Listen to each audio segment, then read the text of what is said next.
Fascist আমল সেটা পেরিয়ে যাওয়ার পরে ৫ই আগস্টে যে সুযোগ তৈরি হয়েছে সেই সুযোগের পরেও আমরা দেখেছি প্রায় ১.৫ বছর অতিবাহিত হওয়ার পরে তারেক রহমান তিনি বাংলাদেশের মাটি স্পর্শ করেছেন এবং মাটি স্পর্শ করে তিনি তার সেই আবেগের কথা সেই ভালোবাসার কথা সেটি তিনি জানিয়েছেন। তার যে দলীয় কেন্দ্রীয় নেতারা রয়েছেন সেই নেতাদেরকে আমরা দেখেছি তিনি করমর্দন করেছেন, তাদেরকে জড়িয়ে ধরেছেন।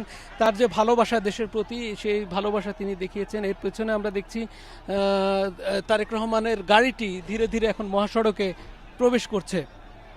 তারেক রহমানের গাড়ি এটি আসলে একটি বাস এবং এই লাল বাসটি আসলে মহাসড়কে প্রবেশ করছে। মহাসড়ক দিয়ে ঘুরেই এই গাড়িটি আসলে ধীরে ধীরে যা দলীয় যে নেতাকর্মীরা রয়েছে দলীয় নেতাকর্মীদের অভিবাদনের জবাব দিতে দিতে তিনি যে কাঙ্ক্ষিত যে গন্তব্যস্থল বিশেষ করে পূর্বাচল সেই পূর্বাচলে গিয়ে তিনি পৌঁছবেন। পেছনে অসংখ্য গাড়ি আমরা দেখছি, সেনাবাহিনীর গাড়ি দেখছি, একই বহরের অন্যান্য গাড়িগুলো দেখছি কালো রঙের এবং সেগুলোর প্রত্যেকটিতে কিন্তু লাল স্টিকার ব্যাচ যুক্ত করা হয়েছে এবং এই সামনে থেকেই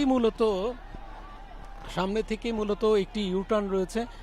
এই যে জায়গাটিতে আসলে জুলাইয়ের বড় ধরনের আন্দোলন হয়েছে সেই আন্দোলনের রণক্ষেত্র সেই জায়গা থেকে কিন্তু এই গাড়িটি চলে আসছে এবং গাড়িটি ধীরে ধীরে ইউটার্ন করে এই জায়গা দিয়ে বেরিয়ে যাবে বলে আমরা দেখতে পাচ্ছি।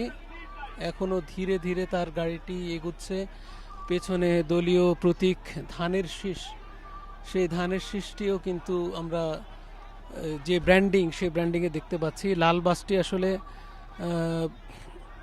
সে লাল বাসে অবস্থান করছেন, ভেতরে তার সন্তান অবস্থান করছে জাইমা রহমান, তার স্ত্রী।